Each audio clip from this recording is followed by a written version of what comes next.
Bienvenue Didier, ravi d'être là et que vous soyez avec nous pour cette session sur les tendances tech. Je m'appelle Olivier Rafal, je suis directeur conseil stratégie de WinVision, un des cofondateurs de ce beau cabinet de conseil. Didier, je te laisse te présenter. Donc, Didier Girard, je suis le co-CEO de Sphere, aussi cofondateur de WinVision. Donc, bienvenue à tous. On est là pour discuter tendance technologique. Alors, tendance tech, en fait, c'est un beau document. Franchement, je suis très fier de ce qu'on a accompli. J'espère avoir vos retours dès que vous l'aurez. Didier, peut-être la genèse de ce document. C'est l'histoire de ce document. Finalement, c'est un document qui est assez ancien, qui a démarré il y a très longtemps. En fait, au début, on s'était dit c'est important de comprendre le futur de manière à bien se positionner au niveau de Sphere. Donc, on faisait de la veille et petit à petit, cette manière de faire la veille, elle s'est formalisée. On a été de plus en plus professionnel dans la manière de le faire et on s'est aperçu que dans ce qu'on produisait au final, qui était au départ, c'est un document qui était diffusé principalement en interne, il y avait énormément de valeur. Et c'est vrai que dans l'histoire de Sphere, il y a toujours eu cette notion de partage de la connaissance. Et à un moment donné, c'est posé la question de finalement ce document qui représente de nombreuses heures de travail, pourquoi est-ce qu'on ne le diffuserait pas en extérieur? Et ça a donné, je crois que c'est fait maintenant 4-5 ans qu'on diffuse ce document sous différentes formes. Et puis là, on arrive à une nouvelle version. Et d'ailleurs, c'est vrai qu'il y a eu un énorme travail qui a été fait, puisque pour ceux qui connaissaient l'ancienne version, il y a eu un énorme travail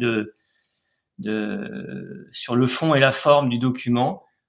Et on arrive maintenant à un document qui fait une centaine de fiches, puisque avant c'était plutôt un document de type Qui se lisait, voilà, en mode livre blanc. Ouais. Et on l'a basculé en mode fiche.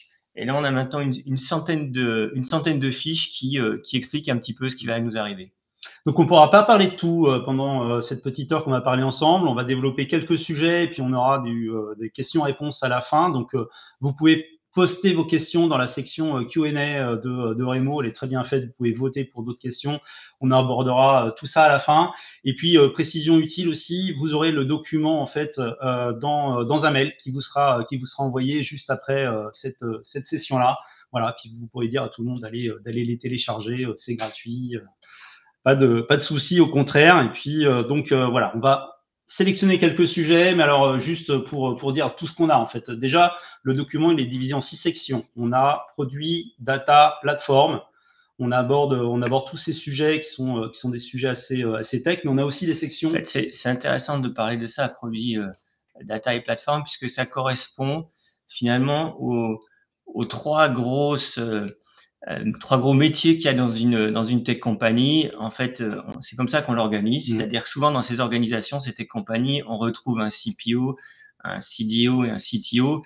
Et donc, du coup, le CPO s'occupe de toute la partie produit, le CDO toute la partie data, et le CTO s'occupe de la notion de plateforme. Donc déjà, on s'est dit, ce serait bien justement d'organiser notre doc par rapport à ces trois grands thèmes des tech companies. Et l'autre aspect important, c'est qu'on considère qu'en fait la tech ou vos projets tech ne seront jamais une réussite si on l'aborde pas de manière holistique, je dirais, et qu'on n'aborde pas en même temps la partie orga, donc comment s'organise au mieux pour ces projets tech, quel process on doit mettre en œuvre. Et puis l'autre section extrêmement importante de ce document, c'est la partie culture, parce qu'il faut acculturer les gens, il faut qu'on soit aligné, il faut que tout le monde dans l'entreprise rame dans le même sens, je dirais, comprennent les enjeux pour finalement adopter ces nouvelles technologies. Et c'est vrai, en fait, je suis vraiment en phase avec ce point. Et c'est vrai qu'au départ, souvent, quand il y a quelque chose de nouveau qui arrive, on a l'impression que c'est un projet technologique. Et l'expérience montre que c'est pour que ces technologies soient adoptées, il faut absolument travailler sur le côté acculturation et souvent ces technologies transformationnelles, elles ont un impact sur l'organisation, il faut aussi le traiter. C'est pour ça qu'on a aussi abordé ce thème dans ce document. Donc on retrouve les 6 axes que tu as mentionnés. Voilà, c'est 6 axes qu'on développe en fait chez nos clients. Donc dans ce document, on parle de cloud, on parle de plateforme technologique, on parle d'API, on parle de produits, on l'a dit, on parle de sécurité aussi. Important, on l'a pas mentionné là mais finalement ça infuse l'ensemble de ces sections-là. On parle langage de développement, on parle architecture, beaucoup dans ce document, mais alors surtout il y a un gros sujet et on va peut-être commencer par ça. Je pense que voilà, c'est l'éléphant dans la pièce, hein, comme on dit. Ouais. C'est l'IA générative, forcément. On l'avait déjà dans le document Ouais, de l'an tout à dernier, on fait. l'avait C'est vrai identifié, que mais il y a un an de ça, c'est un document, il faut pas se dire que là, il vient de sortir, on le publie aujourd'hui, mais c'est un document qu'on commence à travailler dès l'automne. En fait, c'est quelque chose qu'on travaille pendant plusieurs mois. Et c'est vrai que l'année dernière, donc fin 2022, on s'est dit, il se passe quelque chose autour de l'IA générative. Donc, on l'a mentionné dans le document de l'année dernière, en mode, c'est quelque chose à regarder. Et c'est vrai qu'à cette époque-là, au moment où on rédigeait, c'était vraiment les tout débuts, les premiers jours de ChatGPT, donc on ne savait pas vraiment ce qui allait se passer dans l'année. Et c'est vrai que, comme tu le disais, hein, l'éléphant est rentré dans la pièce et dans toutes les évolutions technologiques qu'on a vues depuis de nombreuses années, j'ai jamais vu quelque chose qui arrive aussi rapidement dans les entreprises et avec autant de puissance. C'est vraiment quelque chose d'important et c'est vrai que ça va être un peu le cœur de notre conversation aujourd'hui, puisqu'au final, c'est la conversation qu'on a avec énormément de nos clients. C'est ça, on l'avait identifié, on avait possiblement donné un gros impact, mais peut-être pas aussi gros et aussi rapide que ce qui s'est passé cette année. Et alors, Didier et moi, on l'aborde un petit peu différemment. C'est-à-dire que moi, j'ai tendance à dire que ce qui va être super important sur ce sujet-là, c'est la partie RAG, donc le Retrieval Augmented Generation, c'est la capacité à dialoguer finalement avec les données et les documents du système d'information. Et toi, Ouais. tu démarres plus la conversation par le côté plateforme. Ouais. Donc justement, le premier sujet qu'on doit traiter, c'est bon déjà ce qui est important de bien avoir en tête et tout le monde l'a constaté, c'est que l'IA générative peut amener de très gros gains en productivité. Ça, c'est un fait. Et ce que je dis tout le temps aux clients, à nos clients, c'est que la première chose que vous devez aussi faire, c'est interdire l'usage des IA génératives grand public. Donc en fait, on est face à cette contradiction, ce dilemme. On va peut-être dire pourquoi. En fait, c'est juste que finalement, une IA générative grand public, c'est une photocopieuse en accès libre. On laisse l'ensemble de ces documents, de ces données, des informations qu'on y amène sur le coin de la photocopieuse, en fait. Exactement. Et ça, finalement, même si ça a beaucoup été abordé, c'est quand même assez méconnu. C'est vrai que quand on commence à utiliser ces IA génératives grand public, la première chose que l'on fait, c'est qu'on cède le droit d'usage des informations qu'on leur transmet. Donc, si c'est des conversations banales qu'on a avec l'outil, c'est pas très grave, mais quand on commence à uploader des documents, et des documents sensibles, puisque c'est en général ça qu'on a dans les entreprises, ça devient très ennuyeux. Et donc, on est face à ce dilemme. Et donc, ce que je dis, c'est parce que souvent, nos clients nous demandent, en fait, arrivent avec des cas d'usage d'IA générative finalement assez sophistiqués au départ. Et la question que je leur pose au départ, c'est finalement, est-ce que vous avez déjà un équivalent à ChatGPT en interne, un ChatGPT sécurisé? Et la plupart du temps, la réponse est non. Et donc, je leur dis, c'est le premier sujet que vous devez traiter. C'est d'abord proposer à vos salariés une IA générative de type conversationnel. Alors certains l'appellent Secure GPT, c'est-à-dire qu'on retrouve, les gens surfent du point de vue marketing en interne sur la notion de chat GPT et disent simplement on propose en interne une version sécurisée de chat. Mais finalement, on s'aperçoit que cette commodité, finalement, il y a d'autres commodités qui arrivent assez rapidement avec cette première commodité. Donc, il faut proposer une solution de chat sécurisé. 2, assez rapidement, il faut avoir la capacité à proposer l'upload d'un document dans cet outil et de proposer aux utilisateurs le dialogue avec ces documents. Donc, j'upload un document et je suis capable de poser des questions à ce document et il me répond. Tu vois, retrouve le RAG. Ouais, il est caché pour l'instant. Il est caché. Et après, bien évidemment, c'est ce que tu dis, c'est de proposer la possibilité aux salariés d'une entité de proposer leur propre système qui permet de customiser les réponses par rapport à une base de connaissances. Et c'est là où arrive la notion de RAG. Mais avant d'arriver sur cette notion qui est peut-être un petit peu technique, ce que je voulais dire, c'est que c'est 3 fonctionnalités de base. 1, je dialogue de manière sécurisée. 2, je suis capable de dialoguer avec un document. Et 3, je suis capable de dialoguer avec une base de connaissances. Ça, ce sont des commodités qui, je pense, doit faire partie de ce que l'on appelle la plateforme GenAI. Toutes les entreprises ont ces 3 besoins. Et la première chose qu'on doit faire, c'est proposer une plateforme qui adresse ces 3 besoins. Et c'est là où c'est super important. Moi, le mot commodité, j'aime beaucoup parce qu'en fait, ça montre bien que une fois qu'on a fait ça, bah, finalement, on n'a pas fini. Et que cette plateforme, c'est un produit qui doit vivre. Exactement. Et donc, proposer cette plateforme, c'est pas un but en soi. C'est une nécessité, mais pas un but. C'est ça. Et donc, l'objectif, justement, derrière, c'est d'arriver à accueillir finalement de nouveaux scénarios qui vont être beaucoup plus métiers et qui vont adresser finalement des cas d'usage beaucoup plus particuliers à l'entreprise. Bah, moi, c'est ça aussi que j'aime bien dans cette notion de produit, finalement, c'est que c'est évolutif. Mais alors, c'est un impact qui est extrêmement important, finalement, sur la manière dont on va aborder ça. C'est que cette commodité, c'est pas juste je mets un budget sur la table pour la construire, c'est que c'est un produit qui doit vivre, qui doit évoluer. Et donc, bah, on va plutôt parler de notion de flux budgétaire, finalement. C'est un flux qui doit alimenter cette plateforme pour aller développer ce produit. Ouais. Donc, ça aussi, c'est un axe qui est très important, c'est que quand on se lance dans l'IA générative, et j'encourage vraiment tout le monde à y aller, on ne fonctionne plus en mode projet, genre je vais débloquer un budget, et il y a un début et il y a une fin. On est dans un monde qui bouge vraiment très très vite. Et c'est-à-dire que ce que l'on met en place aujourd'hui, il y a de fortes chances qu'il y ait des innovations qui arrivent à courte échéance. Quand je parle de courte échéance, on parle de 3 à 6 mois, des choses nouvelles qui arrivent, très impactantes, qui vont nécessiter finalement une intégration dans ce qu'on a commencé à mettre en place. Et si on est dans une logique de projet, en fait, on n'a pas prévu les évolutions futures de cette plateforme qu'on a développée. Et donc, c'est pour ça qu'il faut plutôt partir sur une notion de produit dans lequel on sait qu'on a démarré le voyage en IA générative, on ne sait pas quand il va se terminer. Et pour pouvoir garantir le fait qu'on continue à accueillir ces évolutions technologiques dans notre plateforme, en fait, il faut plutôt travailler sur la notion de flux budgétaire et de se dire, chaque mois, je vais consacrer une certaine somme d'argent pour finalement faire évoluer ma plateforme. C'est comme ça qu'il faut fonctionner.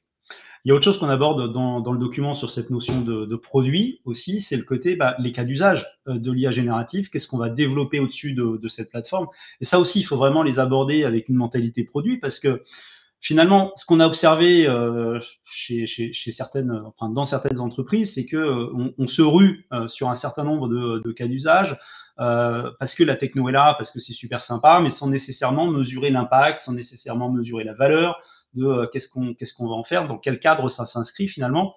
Et donc remettre un petit peu de notion d'organisation produit autour de ça, de se dire quand je pense à un cas d'usage, quel framework finalement je vais appliquer pour savoir si ce produit a de l'intérêt. Quelle valeur ça peut apporter? Est-ce qu'il s'inscrit aussi dans la mission de l'entreprise, dans les valeurs de l'entreprise, dans son cadre architectural aussi? Une autre notion super intéressante, c'est le FinOps, qui revient sur le côté IA générative. Très, très, très important. C'est vrai que l'IA générative, c'est à la fois une source d'immense création de valeur et c'est aussi une source de stress pour beaucoup de gens, puisque finalement, quand on rentre dans l'usage, on peut vite prendre le vertige sur les coûts que ces plateformes peuvent générer. Et donc, c'est aussi quelque chose sur lequel il va falloir travailler, c'est finalement, je vais investir dans ces plateformes. Mes utilisateurs, ils vont poser des questions et ces questions, finalement, les réponses vont avoir un certain coût et il faut vérifier que finalement, la question valait le coût d'être posée. Quand je dis ça, en fait, il y a un énorme travail à mettre en œuvre, c'est comment je sensibilise les utilisateurs de la plateforme aux coûts associés aux questions qu'ils posent. Ces questions, elles peuvent être assez basiques. Finalement, donne-moi une définition de quelque chose, mais ça peut être aussi, dans le cadre de l'IA générative, souvent on pense texte, mais il faut voir qu'il y a aussi beaucoup de nos clients qui veulent intégrer des outils de génération d'images. Et donc, j'aimerais que tu me génères une image qui est en rapport avec une certaine scène que j'imagine. Et donc, l'outil va générer l'image associée. Il faut savoir que cette génération de texte et cette génération d'images, c'est un coût associé. Et ce qu'il faut, c'est arriver à sensibiliser l'utilisateur sur quel est le coût associé à sa requête. Donc ça, il faut monitorer. Le premier sujet qu'on doit traiter, c'est finalement, il faut être en capacité à suivre la consommation, comprendre ce qui se passe. Et l'on pense que l'étape d'après, c'est justement d'être capable de remonter cette information de coût associée à la requête à l'utilisateur pour le sensibiliser finalement à combien coûte sa requête. Ça, c'est important. Il n'y a pas que le coût financier, il y a aussi l'impact environnemental. On sait, alors, on a assez peu finalement d'éléments factuels sur l'impact environnemental de ces technologies. On sait qu'il y en a un, on sait qu'il est relativement élevé. Le fait d'aller associer ce type d'indicateurs et de sensibiliser les gens aussi est extrêmement important, notamment quand dans certaines entreprises, chez certains de nos clients par exemple, le côté environnemental est vraiment prédominant. Mais également chez les collaborateurs finalement. Et le fait d'aller donner ces métriques à l'utilisateur et puis d'aller l'aider éventuellement avec une bibliothèque de prompts pour aller optimiser ces requêtes, on va essayer de réduire, de minimiser autant que faire se peut ce côté impact environnemental. Voilà. En tout cas, c'est vrai que c'est un sujet qui est encore à défricher. Hein. Ce qu'il faut avoir en tête, c'est que les outils actuels sont encore très loin d'avoir atteint l'efficience qu'ils peuvent atteindre. On est quand même sur une technologie qui est très très jeune. Elle a finalement moins d'1 an au sens de son déploiement. Et actuellement, imaginez en termes d'efficience, ce que ça pourrait être dans 5 ans, on a encore du mal à dire. Ce que l'on sait, c'est que les modèles qui sont actuellement plutôt des gros modèles, ceux qui donnent la plus grande satisfaction du point de vue des réponses qu'ils apportent aux questions qu'on leur pose, on sait qu'ils sont encore très nettement améliorables du point de vue de leur efficacité. Et souvent, on parle du nombre de paramètres d'un modèle. Il y a les très gros modèles, c'est plusieurs centaines de milliards de paramètres. Et la recherche actuelle, et on est vraiment, il faut avoir ça en tête, c'est que finalement, le passage de la recherche à l'usage, ça n'a jamais été aussi court que ce qui se passe en ce moment. C'est-à-dire que quelque chose qui sort de la recherche quasiment quelques semaines ou quelques mois plus tard, il est déployé à très grande échelle. Et actuellement, on trouve des techniques justement qui permettent d'avoir des résultats très satisfaisants avec des modèles qui ont finalement beaucoup moins de paramètres. Et donc, qui du coup, moins il y a de paramètres et moins l'impact environnemental est important. Donc ça va être une des grosses batailles qui est lancée. C'est un des sujets courants qu'on retrouve chez les éditeurs. C'est comment est-ce qu'ils sont en capacité justement à réduire le nombre de paramètres de leur modèle de manière à réduire l'impact environnemental et de manière corollaire de réduire aussi le coût. Ouais, et je vais peut-être ouvrir une parenthèse sur le fait qu'on nous pose des fois la question sur est-ce qu'il vaut mieux avoir son propre LLM, est-ce qu'il vaut le fine-tuner, le retravailler, etc. Mais finalement, voilà, avoir son propre LLM, ça n'a pas vraiment de sens. Déjà, c'est un coût énorme, un coût financier énorme. Ça a un impact environnemental également extrêmement important. Alors, moins en France, parce que une grosse partie de l'impact environnemental est liée quand même à la production d'électricité, et du cloud, qui est de la source d'énergie du cloud qu'on va utiliser pour mettre au point ces modèles-là. Mais finalement, voilà, on est plus, je reviens, excuse-moi, au RAG, hein, la valeur réside plus dans la capacité finalement qu'on va avoir à aller discuter avec les documents de l'entreprise et même dans des connaissances, les connaissances qu'on va stocker de manière finalement permanente dans une base vectorielle plutôt que d'aller retravailler finalement un modèle existant. Voilà, donc ça c'est un des gros sujets. Donc tu as mentionné le mot, c'est le RAG. Donc le RAG, c'est un terme qui finalement, quand on l'entend, on comprend pas bien ce que ça veut dire. Ce que ça veut dire simplement, c'est que on va permettre à l'intelligence artificielle de discuter avec une base de connaissances. Donc la première des bases de connaissances qu'on a envie d'utiliser, c'est finalement les documents de l'entreprise, parce que c'est une base de connaissances qui est assez naturelle. Mais il faut imaginer qu'en fait, on peut aussi utiliser les données de l'entreprise. Et ce que l'on pense maintenant, c'est que, et ce que l'on commence à dire, c'est que l'IA générative transforme la donnée en connaissance. Et finalement, ce qu'on va permettre avec ces outils RAG, c'est d'échanger avec le système d'information en langage naturel et que finalement l'IA, elle va aller piocher dans les données du système d'information pour rendre des informations qui sont contextualisées. Et alors, je voudrais quand même rajouter que parvenir à faire ça de manière relativement simple, on y arrive. Et alors, on y arrive surtout quand dans les entreprises, il y a déjà finalement une infrastructure technique qui est là pour accueillir ce genre de projet. Et là, on va parler de cloud, on va parler de Mac. C'est vraiment ça qui va faciliter finalement le déploiement de ce type de technologie. Mac, on va peut-être détailler. Hein. Ouais, alors, est-ce que tu me permets, avant de parler de Mac, d'aborder un autre sujet, puisqu'on a commencé à parler de la donnée, et on n'a pas parlé Je suis pas sûr de te permettre. On n'a pas parlé de gouvernance. Pour moi, c'est un sujet qui est très important et qui va se révéler avec justement l'IA générative. C'est-à-dire qu'on parle souvent de gouvernance de la donnée et finalement, c'est peu mis en œuvre dans les entreprises et ça reste encore perçu comme des sujets qui sont compliqués. Déployer une IA générative dont on souhaite qu'elle donne des réponses pertinentes va nécessiter la mise en place d'une gouvernance sur les données enfin voilà, très pointue. Je donne un exemple. La même question peut avoir deux réponses différentes. Typiquement, le PDG de l'entreprise pose une question au système. Le système va amener une réponse en s'appuyant sur un corpus de données qui peut être différent du corpus de données qui va être utilisé pour donner une réponse à un salarié, j'aime pas trop le terme, mais je vais dire lambda.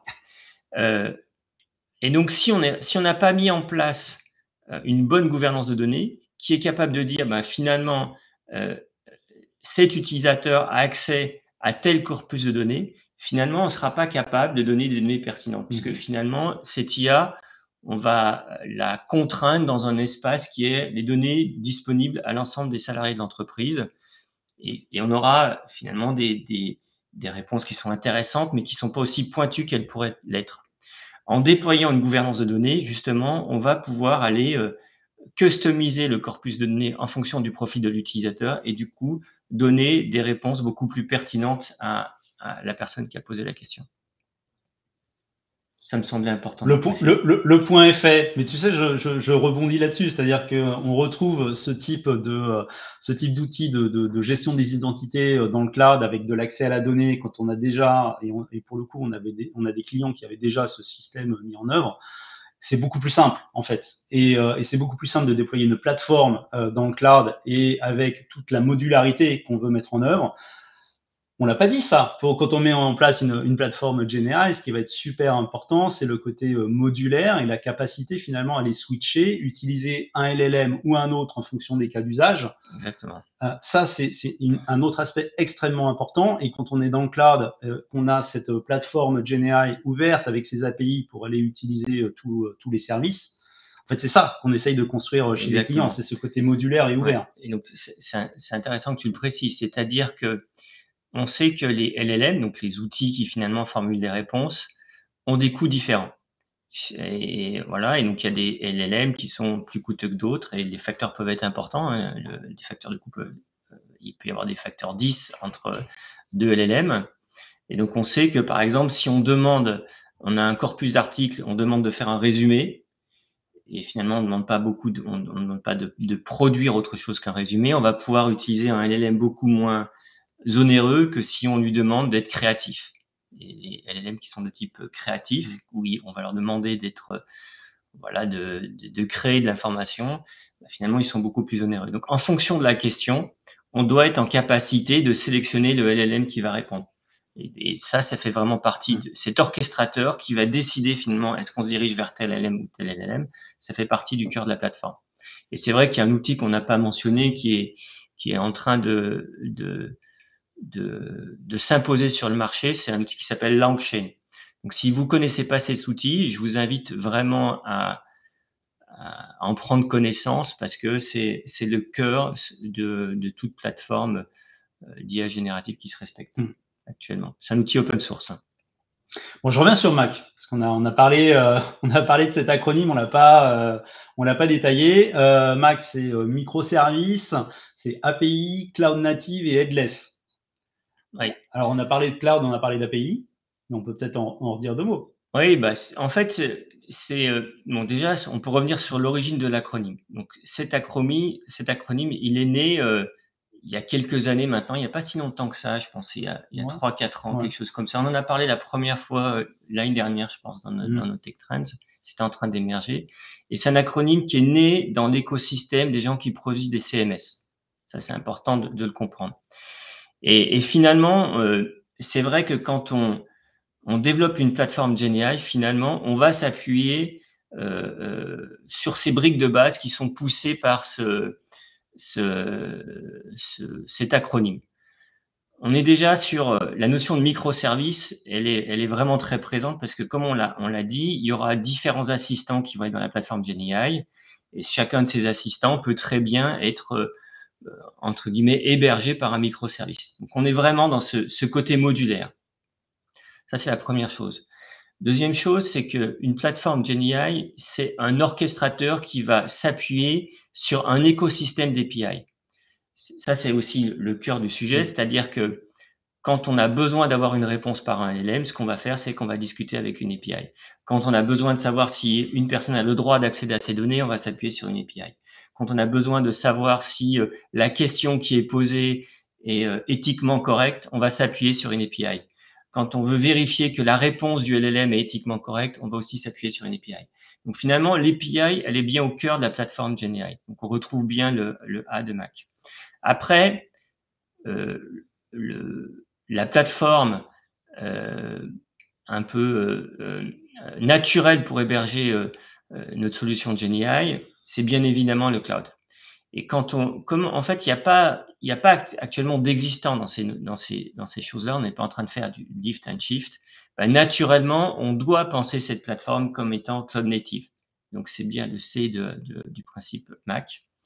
Et après, la dernière lettre de cet acronyme qui est headless, en fait, elle fait référence au principe que on peut avoir plusieurs interfaces homme-machine qui discutent avec la plateforme qu'on propose. Et donc, c'est pas proposer une manière de discuter avec la plateforme. C'est bien d'avoir une manière un petit peu par défaut, mais cette manière ne doit pas être unique. Et donc, on doit penser cette plateforme euh, comme n'étant pas associée à ou Un front, en fait. Moi, ce à que un front. j'explique à nos clients, c'est que Ouais, finalement, dans les outils qu'ils ont déjà déployés auprès de leurs collaborateurs, finalement, ils peuvent intégrer ce module de discussion avec le système d'information, avec l'IA exactement, générative, à l'intérieur de ce qu'ils ont déjà déployé. exactement. Ouais.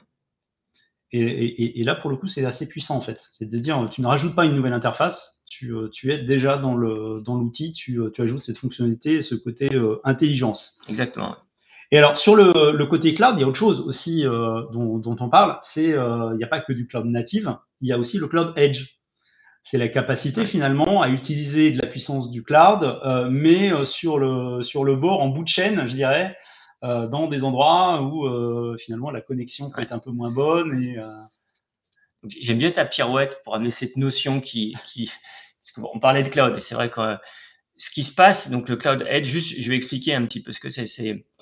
C'est la capacité à proposer euh, euh, euh, au plus proche des utilisateurs du cloud.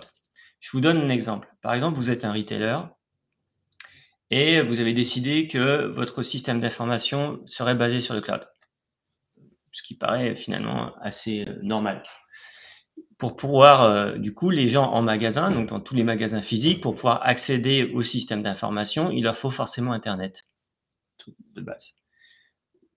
Malheureusement, ou en tout cas c'est un fait, de temps en temps, on n'a pas de connexion Internet. On ne peut pas se permettre, quand on a un magasin physique, de plus pouvoir vendre ou comprendre ce qui est en train de se passer dans le magasin si on n'a pas de connexion Internet. Le magasin doit pouvoir continuer à fonctionner, même s'il n'y a plus de connexion au réseau.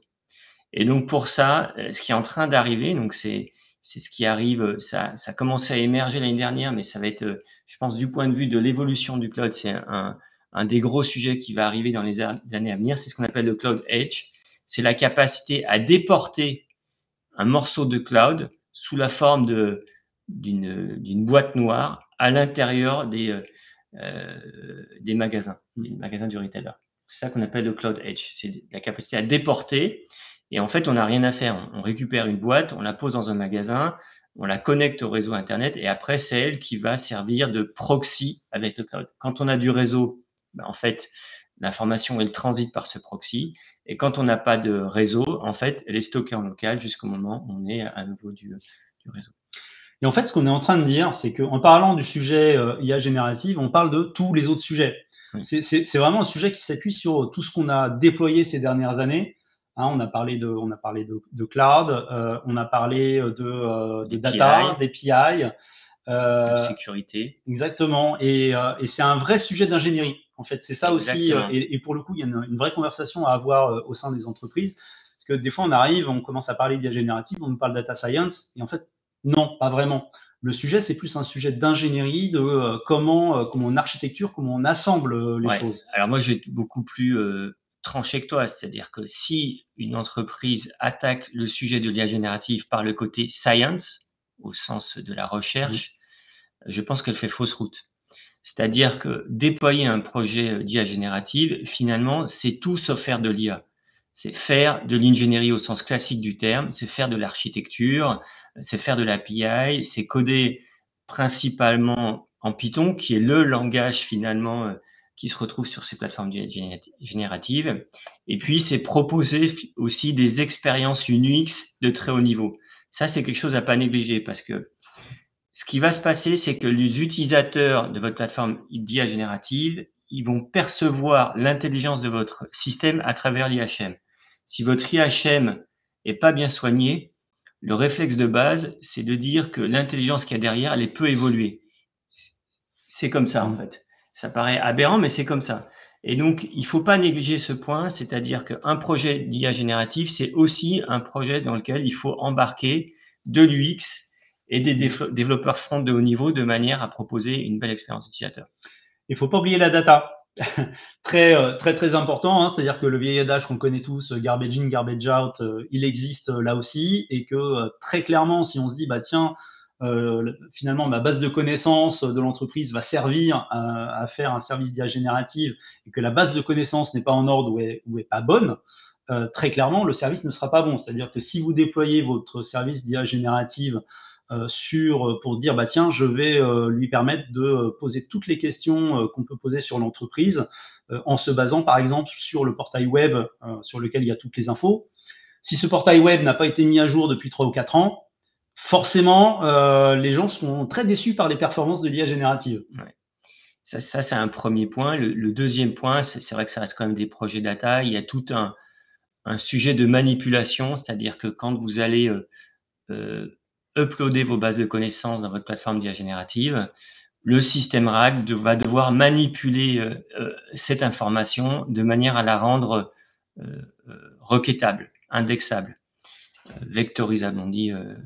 On va vectoriser l'information. Et ça, c'est des vrais sujets de manipulation de données. Et c'est vrai que si on a peu d'informations, peu de connaissances à proposer au système, finalement, c'est pas tellement un sujet donné. Mais à l'échelle d'une entreprise d'une certaine envergure, très vite, on se retrouve à manipuler des gigas ou des terras d'informations, et à les manipuler de manière à ce qu'ils soient accessibles à l'IA générative. Et là, ça devient aussi un vrai projet data associé. Ouais. Et alors là, maintenant, c'est la grande question, c'est est-ce qu'on manipule ça en écrivant du SQL à la main ou est-ce qu'on demande à son IA génératif de le faire? Hein, on parle de dev augmenté. Exactement. Donc, c'est vrai qu'il y a une espèce de rêve, j'ai pas envie de dire de fantasme, parce que je pense que on est en train d'arriver vers quelque chose qui est assez concret.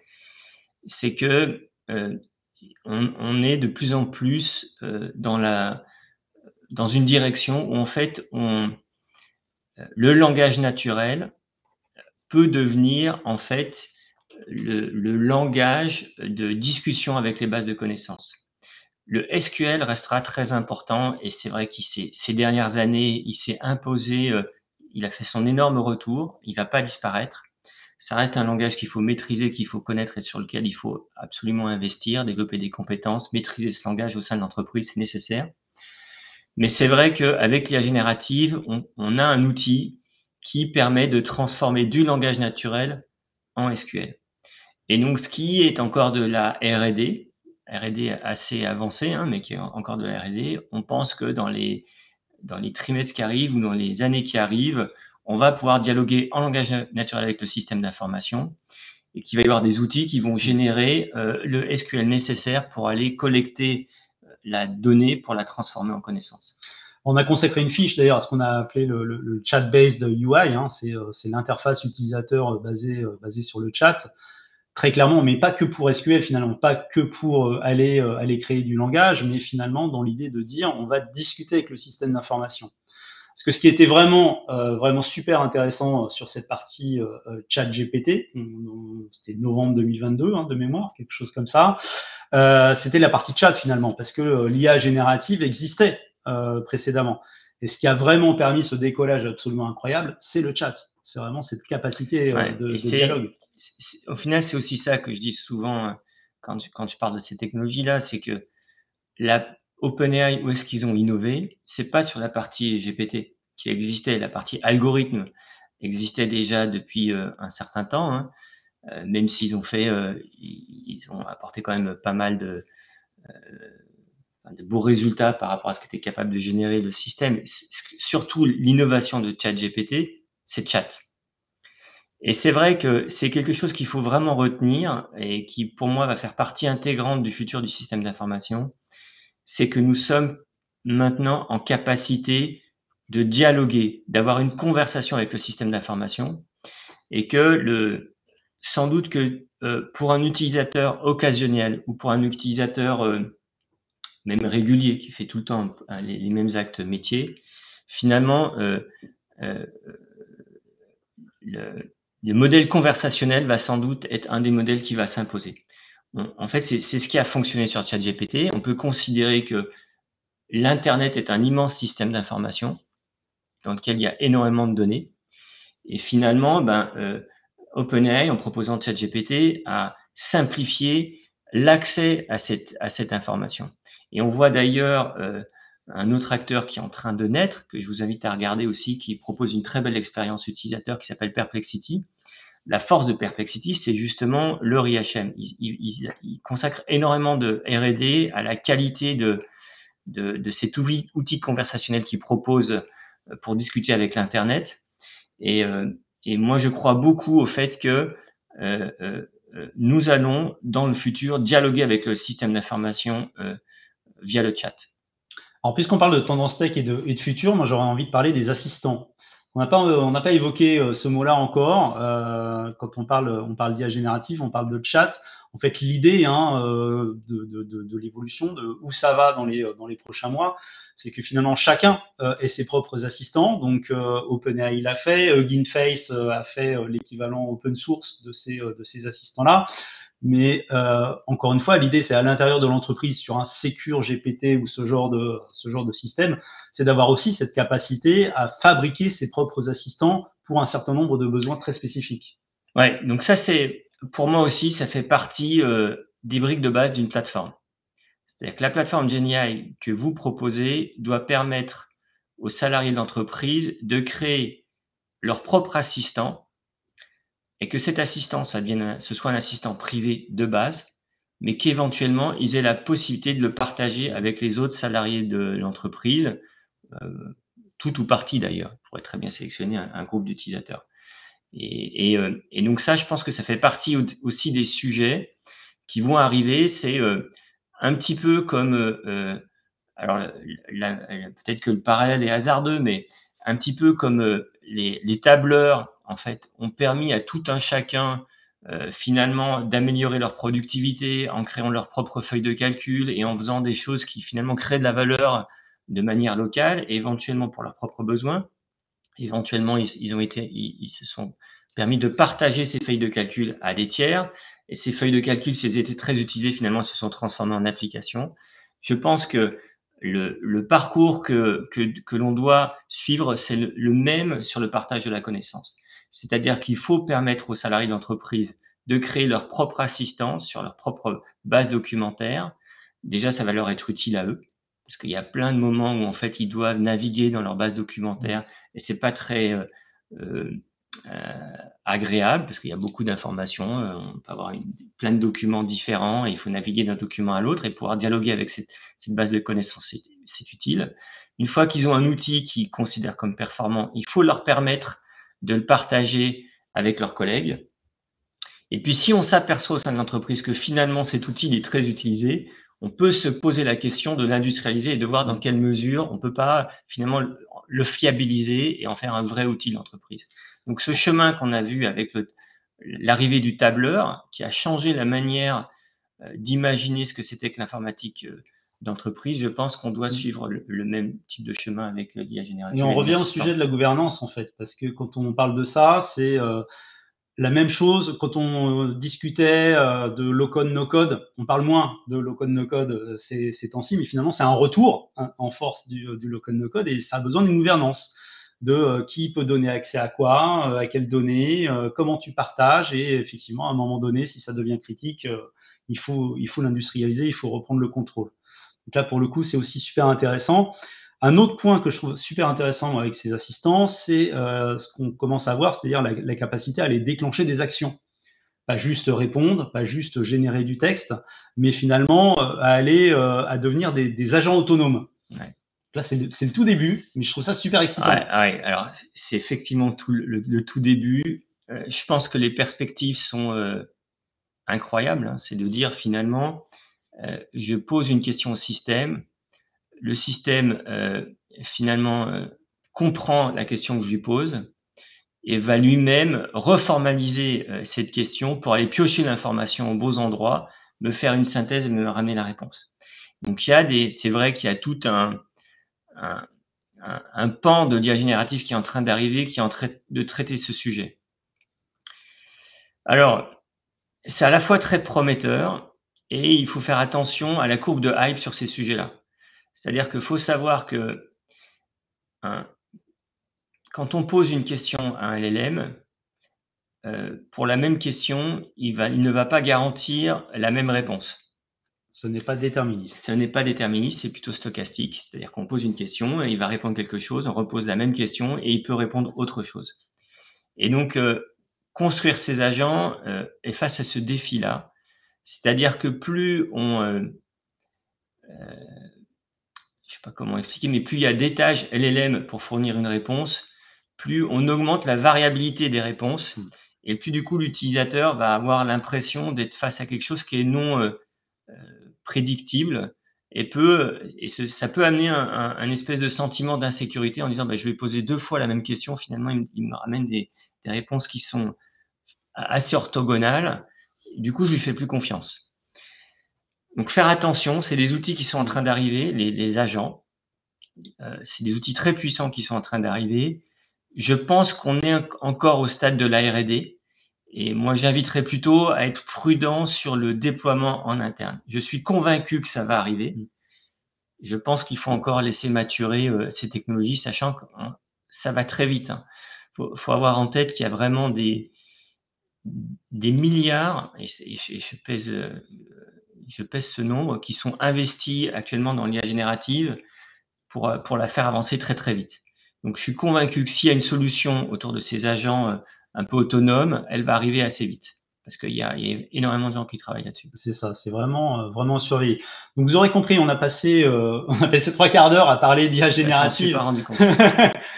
Mais finalement, ça tire tous les sujets, hein, comme on disait, parce que voilà, on parle toujours de cloud, on parle toujours de data, on parle d'organisation produit, on parle de gouvernance, on parle d'acculturation, on n'en a pas parlé. Ouais. Super important sur tous ces projets-là chez nos clients. Ouais, je peux revenir dessus. C'est pas parce que vous avez déployé en interne. Donc, on parlait du fait que justement, il fallait aborder, quand une nouvelle technologie arrivait, il fallait aborder le sujet à travers la technologie, bien évidemment. Et il fallait aussi l'aborder à travers l'axe culture et à travers l'axe organisationnel. C'est fondamental et on le voit lorsqu'on déploie l'IA générative chez nos clients. Si on n'amène que de la technologie, si on n'amène qu'un outil, finalement, il n'est pas adopté, il n'est pas utilisé. Et donc, pour que cet outil, finalement, la productivité espérée à travers cet outil soit au rendez-vous, il faut absolument acculturer l'entreprise. Donc, il faut créer des rendez-vous où on va apprendre à utiliser ces outils sous la forme de masterclass ou de conférences internes, Oui, puis dédramatiser aussi, dédramatiser l'usage de la technologie chez beaucoup, c'est très important. Mais il n'y a pas que les collaborateurs qui doivent être formés, c'est finalement tous les C-level aussi qui doivent comprendre l'intérêt de ces technologies-là, qui doivent comprendre les dangers. Ceci dit, ils sont assez moteurs. Et la plupart du temps, ils sont très moteurs. Ouais. Là, pour le coup, pour une fois, on a vraiment des DSI qui se disent c'est super, moi j'ai un super sponsor. Exactement. C'est vrai que l'IA générative, elle arrive, en tout cas, c'est à travers nos clients, elle arrive principalement à travers les C-level dans la mise en place de l'usage. Donc, j'ai abordé le sujet tech et culture. Et il ne faut pas oublier que on ne sait pas encore bien où ça va aller, mais il est probable qu'il faille accompagner de manière organisationnelle le déploiement de ces outils parce qu'il va y avoir de l'impact, ça va augmenter la productivité. Et donc, de ce fait, il faut réfléchir à la nouvelle organisation que va engendrer le déploiement de ces outils-là. Bon, allez, on va prendre des questions maintenant. Vas-y. On va prendre des questions. Tiens, intéressant. Comment tiens, il y a une question alors qui concerne Sphère. Du coup, on va peut-être l'évacuer. Ça va pas concerner beaucoup de monde qui nous regarde, mais c'est important parce que sur le côté eat your own dog's food, je pense que voilà, c'est important de répondre à cette question-là. C'est est-ce que Sphère aura sa propre IA générative? Peut-on utiliser ChatGPT en interne? Évidemment. Donc, ce sera pas. D'abord, j'ai envie de dire, bien évidemment, nous sommes des cordonniers et au départ, on n'était pas les mieux chaussés. Donc, on a rattrapé notre retard. Et en fait, ce sur quoi on travaille, c'est vraiment le déploiement en interne d'une plateforme d'IA générative qui est assez proche finalement de ce qu'on vous a décrit, qui va permettre de chatter de manière sécurisée, qui va proposer de dialoguer avec un document, qui va aussi proposer la possibilité de développer ses propres assistants et de les déployer au sein de l'entreprise. Avec une IHM de type conversationnel, vraiment de très haut niveau. Qui est bien. Bravo les gars, on a pu le tester, c'est bien. Question intéressante. C'est dans les bacs, ça va pas tarder de sortir. Peut-on imaginer que des entreprises comme Atlassian intégreront le GenAI dans Confluence? Dans ce cas, la valeur ajoutée à avoir son propre Secure GPT est-elle toujours haute? Donc la question, elle est en deux parties. Première partie, est-ce que les entreprises vont intégrer, les éditeurs finalement de logiciels vont intégrer de l'IA générative? Oui, très clairement. Tous les éditeurs sont en train d'intégrer ça. Ou alors, finalement, de le faire de façon modulaire, de dire, vous pouvez finalement intégrer le LLM de votre choix à l'intérieur de mon outil. Mais quoi qu'il en soit, tous les éditeurs sont en train de prendre ce phénomène. Voilà, c'est-à-dire que tous les éditeurs travaillent actuellement sur des IA génératives qui sont capables de transformer la donnée qu'il y a dans leurs outils en connaissances. Donc ça, c'est actuellement tous bossent là-dessus. Après, la deuxième question, c'est finalement, est-ce que c'est intéressant pour moi de développer mon propre outil? J'ai envie de dire bien évidemment, parce que en fait, votre plus-value à déployer une plateforme GenAI en interne, c'est que justement, vous allez pouvoir intégrer dans votre plateforme des sources de connaissances issues de tous les éditeurs que vous utilisez dans votre entreprise. Donc, si vous faites du Salesforce, Salesforce va proposer un outil qui transforme les données dans Salesforce en connaissances. Vous allez pouvoir intégrer l'outil Salesforce dans votre plateforme. Si vous avez de la connaissance dans Confluence va proposer une API qui va permettre de transformer la donnée dans Confluence en connaissance et vous allez pouvoir l'intégrer dans votre outil. Et donc, votre plateforme, c'est aussi une manière d'intégrer toutes ces API qui vont être proposées par les différents éditeurs du marché. Et je reviens à l'importance de la gestion du portefeuille produit, qui est de dire, en fait, il faut intégrer ça avec de la veille marché. C'est-à-dire, effectivement, il va être inutile de se dire, tiens, je vais faire un assistant spécifique pour aller interroger Confluence ou Salesforce si l'éditeur le propose déjà. Voilà. En revanche, les éditeurs ne proposent pas tout et surtout, ils sont limités à leur propre base de connaissances. Voilà, donc il faut dans la gestion de ce portefeuille produit, il faut vraiment considérer la partie veille marché comme étant très importante. On ne va pas redévelopper ce qui est dans la roadmap des éditeurs. Une autre question, quel serait le premier argument pour convaincre un client de la pertinence de mettre en place une plateforme GenAI? En fait, moi, la manière dont je l'aborde, elle est assez simple.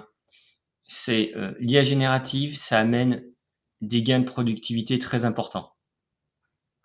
Pourquoi est-ce qu'il me met un plus là-bas? C'est bizarre. C'est quand je fais un pouce, ça fait c'est la caméra. Voilà. C'est la caméra. Top. Donc ça, premier sujet, c'est l'IA générative amène des gains de productivité très importants. Deuxième point, vous devez absolument interdire l'usage des IA génératives à l'intérieur, grand public, pardon, à l'intérieur de votre entreprise. La solution, c'est d'avoir votre propre plateforme qui va permettre de déployer un équivalent au départ à un Secure GPT, et plus tard qui va permettre justement de transformer toutes les données de l'entreprise en connaissances. Alors, Voilà un peu le j'ajouterais chemin. aussi, parce que la question se pose parfois de dire, bah oui, mais il y a des plateformes sécurisées externes que je pourrais prendre. Avoir sa propre plateforme, c'est aussi finalement la certitude d'être autonome sur tout ce qu'on va pouvoir intégrer au sein de sa plateforme, puisqu'on l'a dit, c'est une plateforme ouverte avec des API. On peut switcher, prendre le modèle qui nous convient le mieux en fonction des cas d'usage, et on n'est pas dépendant finalement de la roadmap d'un éditeur. Donc c'est vraiment là où c'est super important dans la stratégie, j'allais dire make or buy, en fait c'est la stratégie make and buy. C'est d'avoir sa propre plateforme qu'on va faire évoluer. On rappelle, c'est un produit qui doit évoluer, mais finalement, aller prendre sur étagère des LLM, les LLM de son choix, pour aller construire sa solution et offrir des produits aux utilisateurs. Est-ce que les grosses entreprises ne vont pas avoir un avantage concurrentiel par rapport aux petites en ayant un plus gros stock de données pour entraîner leur IA interne? En fait, je ne parlerai pas d'entraîner l'IA interne avec les données de Alors l'entreprise. déjà, c'est ce que je disais au départ, c'est qu'il faut faire très attention à ce point-là. Là, la personne, Eric, qui pose cette question, je pense qu'il parle de customiser un LLM par rapport aux données d'entreprise. C'est ce que je disais au départ, c'est que je dis pas qu'à un moment donné, vous n'allez pas être confronté à ce besoin. Dans un premier temps, vous devez absolument éviter de customiser vos LLM. Utilisez les LLM génériques. Et si vous voulez, et pour customiser les réponses, utilisez des systèmes de type RAG. Alors bien évidemment, en fait, c'est pas tellement lié à la taille de l'entreprise. Une grosse entreprise peut finalement avoir très peu de données par rapport à une petite entreprise. Mais bien évidemment, plus vous aurez de données, plus vous serez capable de produire de la connaissance autour de ces données, en fait.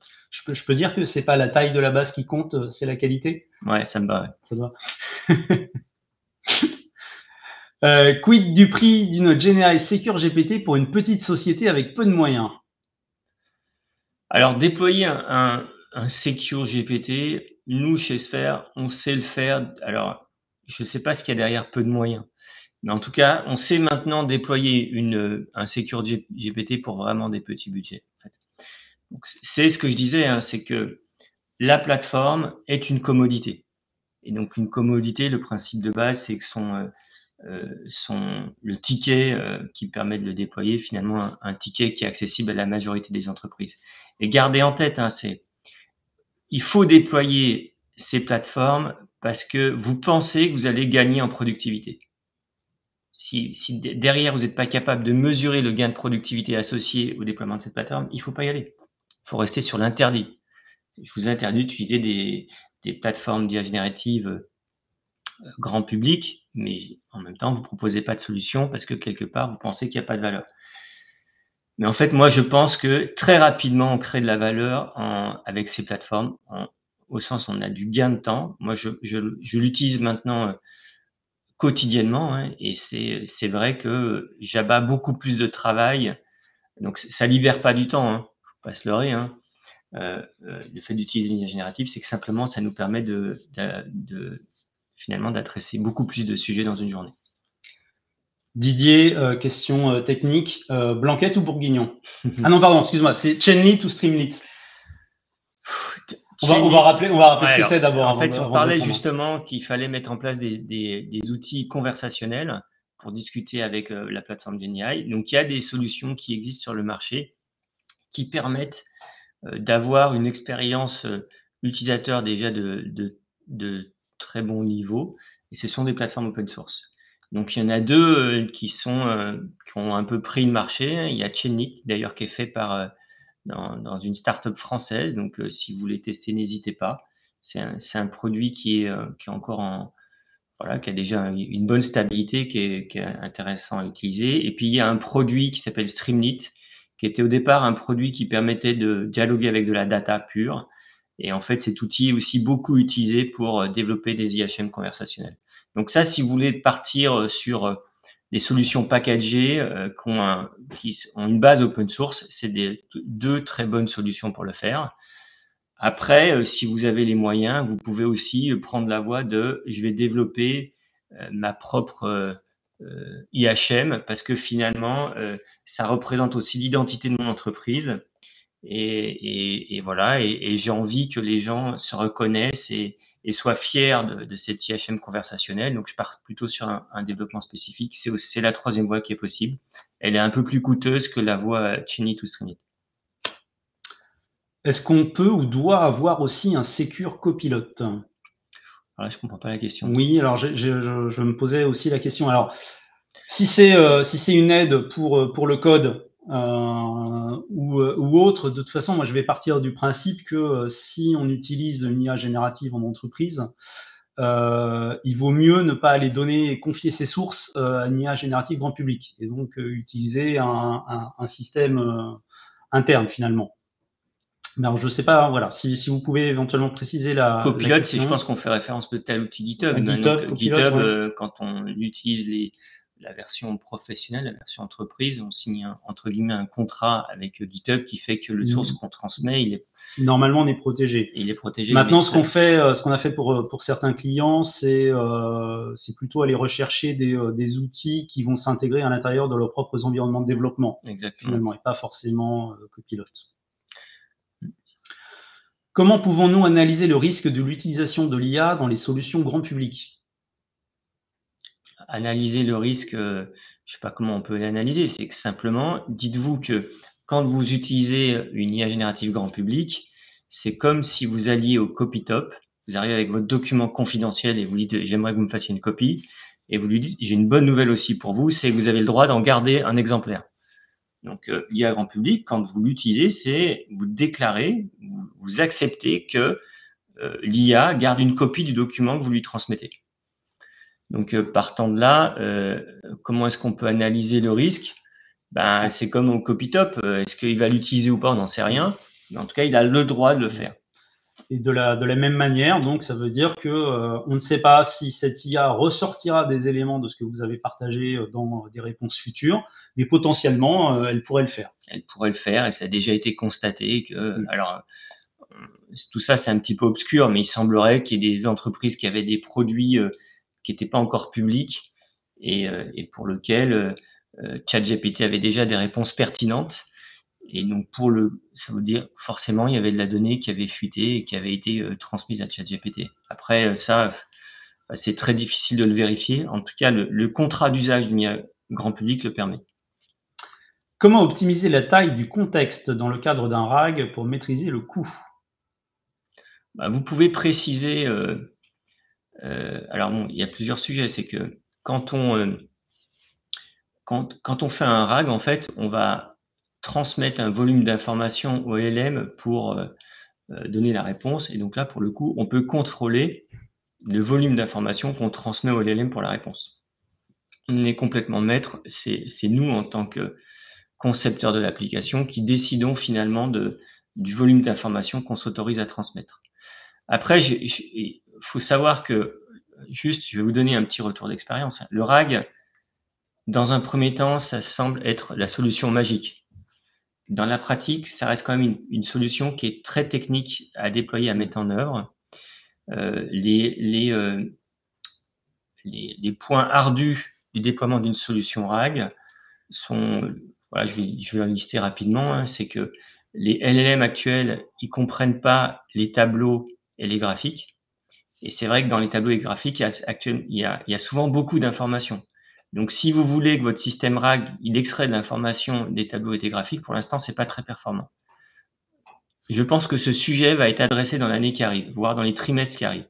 Mais actuellement, la génération actuelle, elle n'est pas hyper performante sur ces sujets-là.